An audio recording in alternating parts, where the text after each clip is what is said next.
Пайғамбарыбыз саллаллаху алейхи ва саллям жалбырақтары құрып қалған бір дарақтың жанына келіп, аны ұрып күйіп жіберді эле. Дарақтың жалбырақтары төгілді.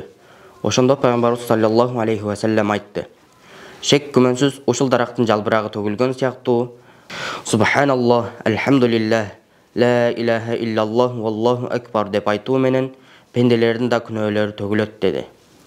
Пайгамбарыбыз саллаллаху алейхи ва саллям дагы бир хадисинде мындай дейт: Мирач кечесинде Ибрахим алейхиссалам менен жолуктум. Ал зат мага ушундай деди: О Мухаммад, үммөттөрүңө менден салам айтып, ушундай деп айткын: Жаннаттын топурагы, таза суусу өтө таттуу.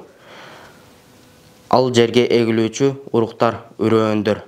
Субханаллах, Альхамдулиллах, Ла илаха иллаллах, Валлаху акбар тасбихтери. Силерге тасбих, тахлил, такбир айтууну осуят кылам.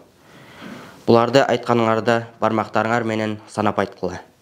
Себеби бармактарыңар кыямат күнүндө эмнени жасаганыңарды жөнүндө сурап, жооп алынып сүйлөп беришет.